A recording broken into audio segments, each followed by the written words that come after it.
Assalamualaikum warahmatullahi wabarakatuh. Allahu Akbar, Allahu Akbar, Allahu Akbar, Allahu Akbar kabira, walhamdulillahi katsira, wa subhanallahi bukratan wa asila. La ilaha illallah wahdah, sadaqa wa'dah, wa nasara 'abdah, wa 'azza jundahu wa hazama al-ahzaba wahdah. La ilaha illallah wallahu akbar, Allahu akbar walillahil hamd. Alhamdulillahilladzi anzala ala abdihil kitab wa lam yaj'al lahu iwaja. Asyhadu an la ilaha illallah wa asyhadu anna Muhammadar Rasulullah. Allahumma shalli ala sayyidina Muhammad wa ala alihi wa sahbihi ajma'in. Ya ayyuhal hadirun, ittaqullah haqqa tuqatih wa la tamutunna illa wa antum muslimun, wa tajawwadu fa inna khairaz zadi taqwa wattaquni ya ulil albab.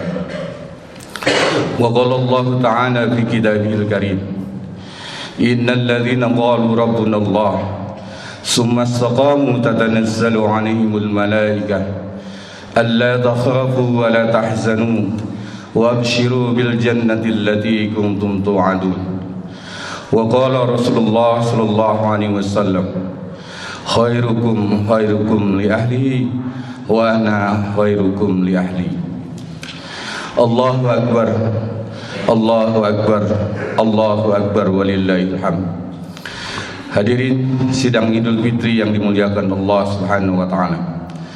Melalui iringan gema takbir yang dilantunkan, mari kita fokuskan jiwa kita sejenak untuk semakin merasa dekat pada keagungan Allah Subhanahu wa taala. Kita ucapkan syukur kita atas kesempatan, umur, kesehatan dan hidayah iman dan Islam yang telah Allah Subhanahu wa taala anugerahkan kepada kita. Salawat dan salam semoga selalu tercurah kepada panutan alam dan tauladan sepanjang masa, Nabi Muhammad sallallahu alaihi wasallam. Di awal khutbah Idul Fitri ini, khatib mengajak mari kita mantapkan dan perkokoh keyakinan kita bahwa kita ini tidak lain adalah hamba yang lemah di hadapan Allah Subhanahu wa taala.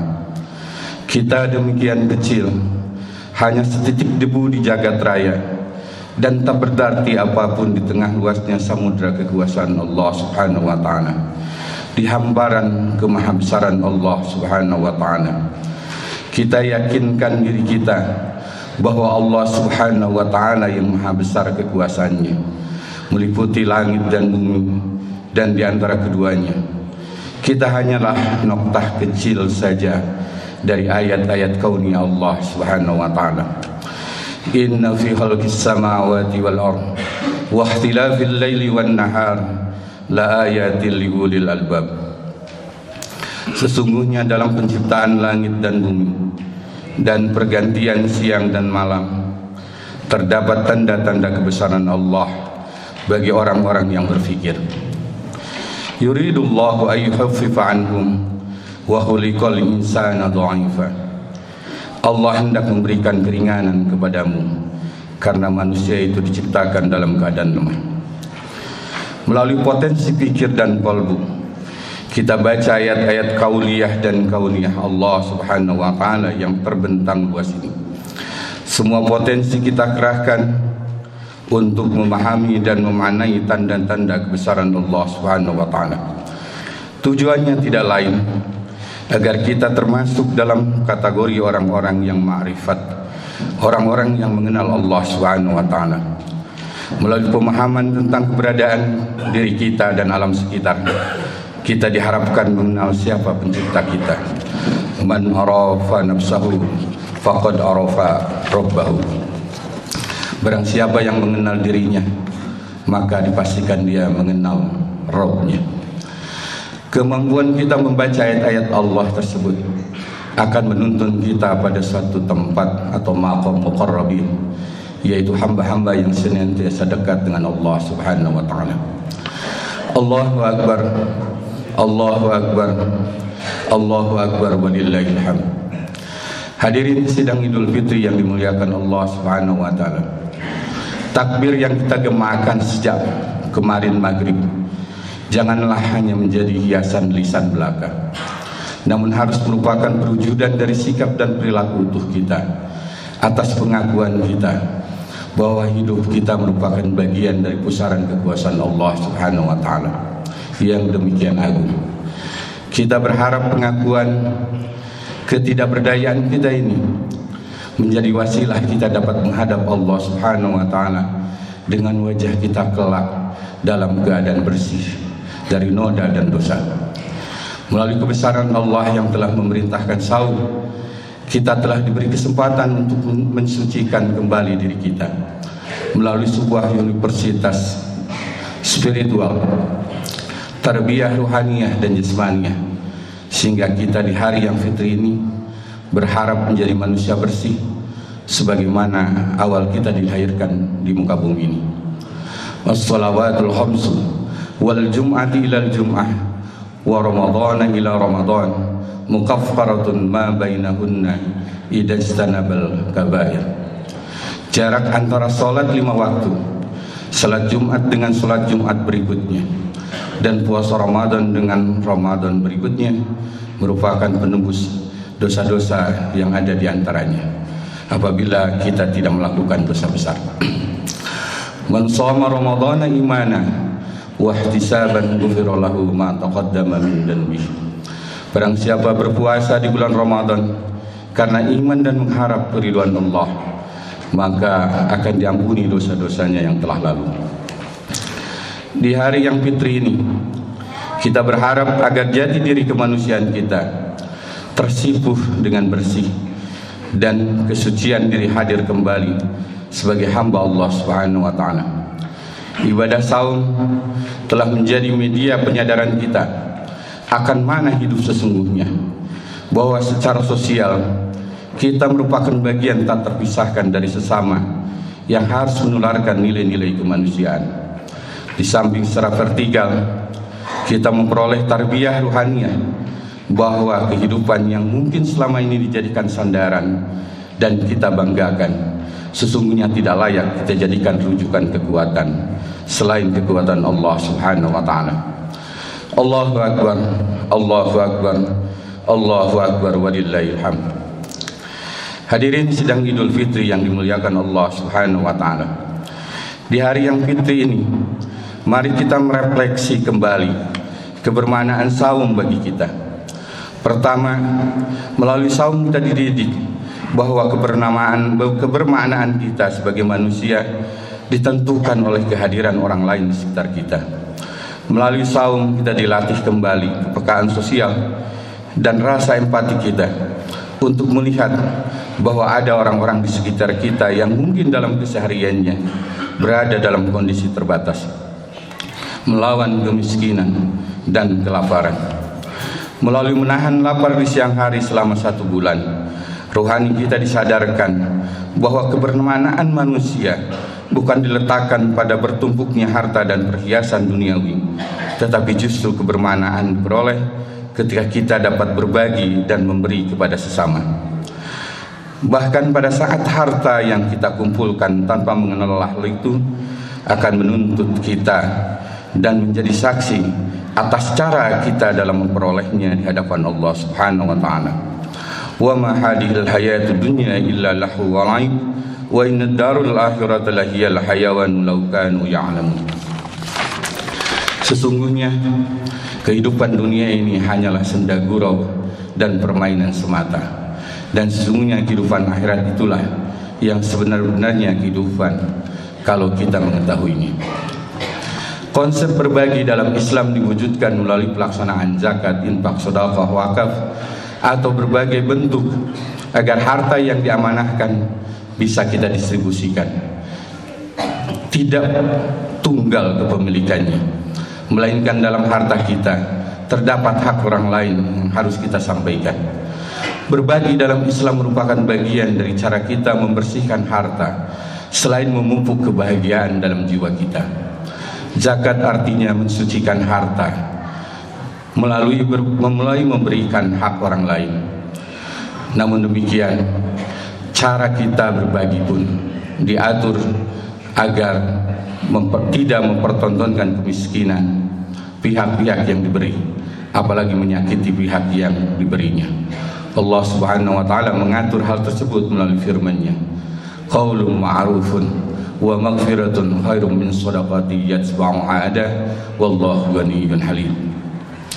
Perkataan yang baik dan pemberian maaf jauh lebih baik daripada pemberian sedekah yang diiringi dengan kata-kata yang menyakitkan, dan sungguh Allah Maha Kaya dan Maha Penyantun.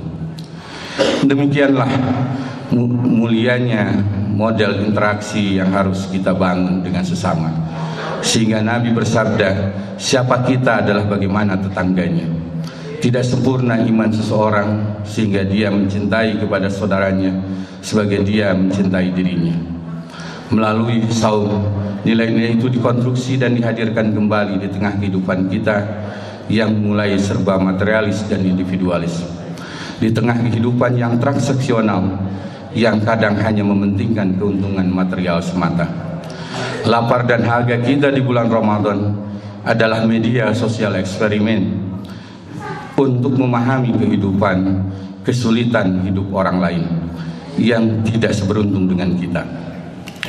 Kita diterjunkan langsung oleh Allah untuk memahami orang lain melalui turut serta dalam penderitaan orang-orang yang setiap hari hidup dalam keadaan lapar dan dahaga.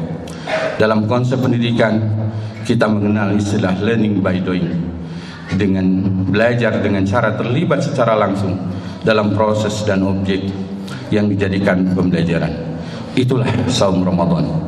Allahu Akbar, Allahu Akbar, Allahu Akbar walillahil hamd. Hadirin yang dimuliakan Allah Subhanahu wa taala.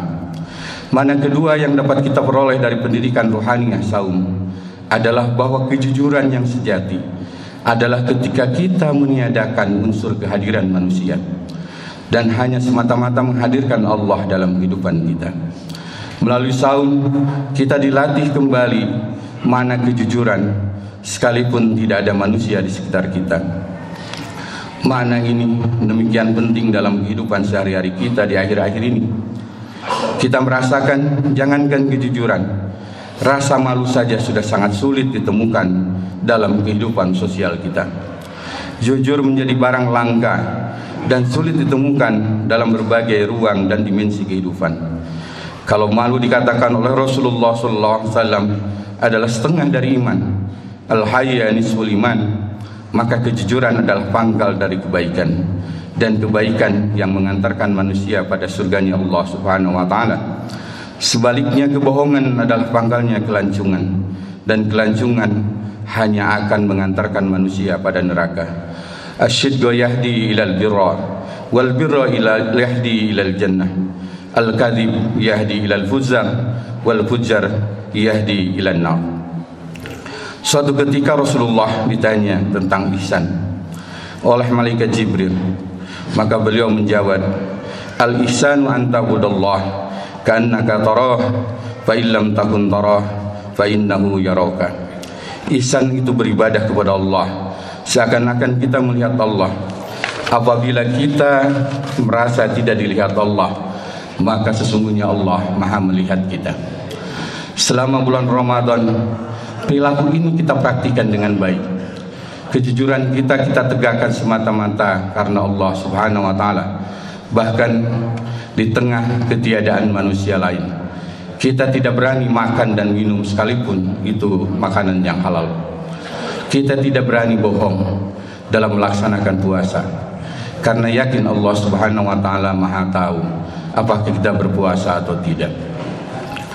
Allahu Akbar, Allahu Akbar, Allahu Akbar walillahil hamd.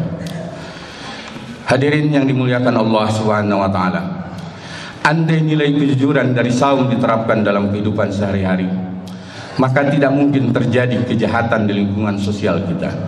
Tidak mungkin pejabat menyalahgunakan kewenangannya. Tidak mungkin terjadi pengambilan terhadap hak-hak orang lain. Tidak mungkin terjadi perilaku koruptif. tidak mungkin terjadi perilaku-perilaku destruktif dalam kehidupan kita, karena kita tahu dan sadar bahwa Allah Subhanahu wa Ta'ala Maha mengawasi.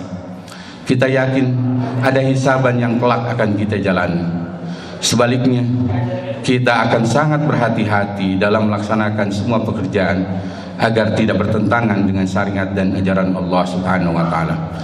Innal ladzina qalu rabbuna Allah summa istaqamu tatanazzalu 'alaihimul malaikah alla takhafu wa la tahzanu wa abshiru bil jannati allati kuntum tu'adun. Sesungguhnya orang-orang yang berkata, Tuhan kami Allah, kemudian mereka meneguhkan pendirian mereka atau istiqomah, malaikat-malaikat akan turun kepada mereka dengan berkata, janganlah kamu takut dan janganlah bersedih hati, dan bergembiralah kamu karena akan memperoleh surga yang telah dijanjikan kepadamu. Allahu Akbar, Allahu Akbar, Allahu Akbar, walillahil hamd. Kehati-hatian menjadi ciri orang yang bertakwa, sementara takwa adalah tujuan kita melaksanakan saum. Bagi orang-orang yang bertakwa, Allah menjanjikan kehidupan yang luas dan rezeki dari segala penjuru bumi ini. Wa may yattaqillahu yaj'al lahu makhraja wa yarzuqhu min haitsu la yahtasib. Kerja keras kita selama ini dalam menghadapi kehidupan dunia mungkin saja disebabkan oleh optimisme kita dalam menatap dunia ini, namun juga dapat disebabkan karena ketidakpastian kita dalam menghadapi kehidupan. Bagi orang-orang yang bertakwa, garansi dan asuransi kehidupan ini sudah diberikan Allah Subhanahu wa Ta'ala.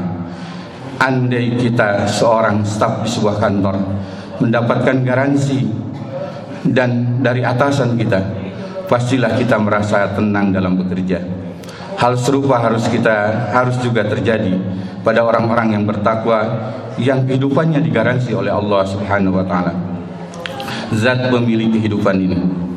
Allah juga mengharamkan kita, Allah juga memahamkan kita tentang pentingnya takwa, sebagaimana firman-Nya, wa tajawwadu fa inna khairaz zadi taqwa wattaquni ya ulil albab. Dan pada gilirannya takwa akan menjadi penentu kita, siapa kita di hadapan Allah Subhanahu wa Ta'ala. Inna akramakum indallahi atqakum. Kita pastikan bukan jumlah harta, bukan tingginya jabatan, bukan rekognisi keahlian, dan bukan luasnya pergaulan kita yang menjadi ukuran kemuliaan kita di hadapan Allah, tetapi halnya lah seberapa kadar takwa kita kepada Allah Subhanahu wa Ta'ala. Allahu Akbar, Allahu Akbar, Allahu Akbar, walillahil hamd. Ketiga, saum Ramadan bermakna pembakaran. Saum bukan hanya membakar dosa. Kita belajar bagaimana kita membakar sifat-sifat kebinatangan kita, egoisme, kerakusan, keserakahan, selalu ingin mengambil lebih yang berbuara pada nafsu duniawi kita. Kita menggantinya dengan sikap rasa cukup atau qanaah atas semua pemberian Allah Subhanahu wa Ta'ala. Kita maknai puasa tidak sekedar menunda lapar dan dahaga, namun kita bina mental dan rohani kita agar memiliki sifat dan sikap manusia yang tidak hanya menggunakan rasio, tetapi juga qalbu. Melalui qalbu kita dapat membedakan mana yang baik dan buruk, mana yang halal, mana yang haram, mana hak kita dan mana hak orang lain, mana yang benar dan mana yang salah. Ramadan bukan hanya berarti bulan pembakaran dosa, namun lebih penting adalah dibakarnya nafsu amarah duniawi, sehingga yang tertinggal dalam diri kita, yang tertinggal di dalam diri kita orang yang berpuasa adalah nafsu mutmainnah, nafsu yang mengantarkan kita pada cara pandang terhadap dunia dengan sikap yang tenang dan damai, tidak menjadikan harta sebagai ukuran segala-galanya, tidak diperbudak harta dan duniawi.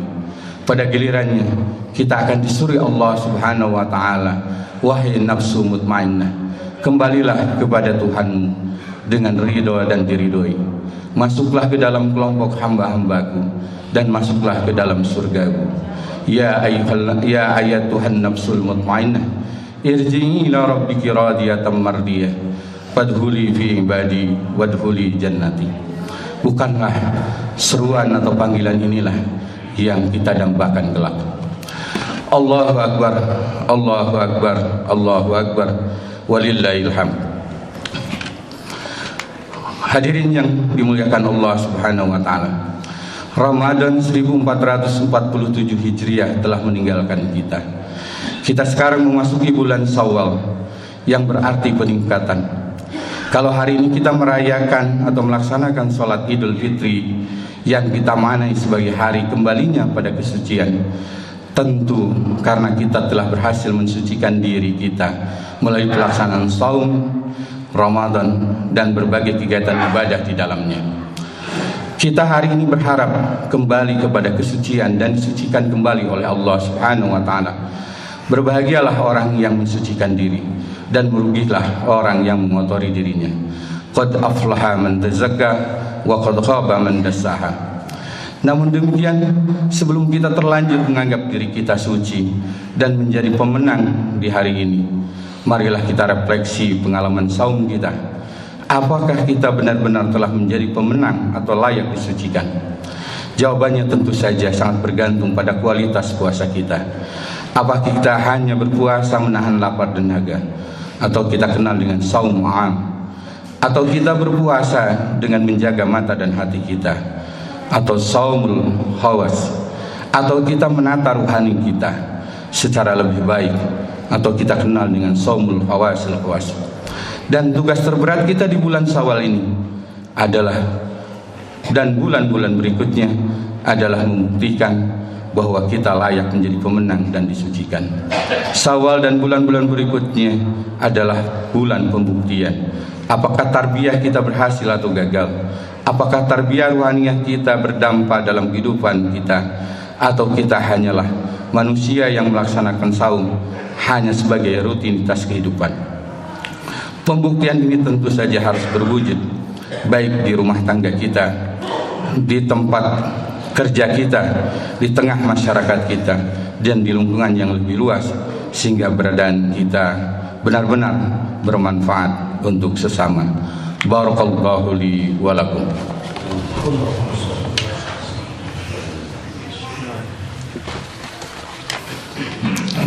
Allahu Akbar, Allahu Akbar, Allahu Akbar, Allahu Akbar kabira, walhamdulillahi katsira, wa subhanallahi bukratan wa asila. La ilaha illallah wahdah, sadaqa wa'adah, wa nasara 'abdah, wa 'azza jundah, wa hazama al-ahzaba wahdah. La ilaha illallah wallahu akbar, Allahu akbar, walillahil hamd. Alhamdulillahilladzi hadana li hada wa ma kunna linahtadiya laula an hadana Allah. Asyhadu an la ilaha illallah wa asyhadu anna Muhammadar Rasulullah. Allahumma salli ala sayyidina Muhammad wa ala alihi wa sahbihi ajma'in. Ya ayyuhal hadirun, ittaqullaha haqqa tuqatih wa la tamutunna illa wa antum muslimun. Wa tazawwadu fa inna khairaz zadi taqwa wattaquni ya ulil albab.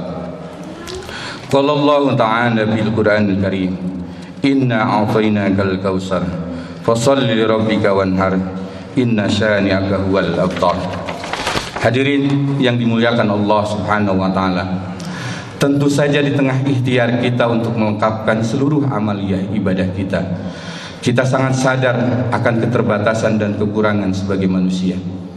Untuk itu, di hari yang fitri ini, mari kita sempurnakan tugas kemanusiaan kita melalui praktek baik budaya kita, yaitu silaturahim dan muka lebar pintu maaf terhadap sesama, agar kelak kita tidak dipanggil Allah sebagai orang-orang yang hatinya berpenyakit atau pendendam.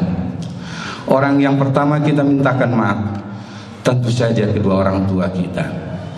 Kalau tidak ada, mari kita doakan. Merekalah yang telah menjadi wasilah hadirnya kita di muka bumi ini. Ingat, keridhaan Allah bergaransi dengan keridhaan orang tua kita. Kemudian orang yang mungkin paling banyak tersakiti karena kekurangan kita di dalam berkeluarga, yaitu istri dan suami kita. Kemudian datangilah orang-orang yang berhati yang pernah kita sakiti. Datanglah dengan meminta maaf.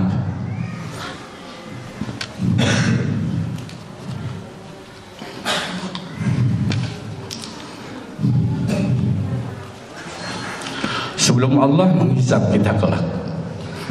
Dengan demikian kita berharap nanti ketika kita menghadap Allah dan kita menghadapi hisaban, maka hisaban itu bukanlah hisaban buruk yang menerpa diri kita di yaumil hisab. Khairukum li ahlihi wa ana khairukum li ahli.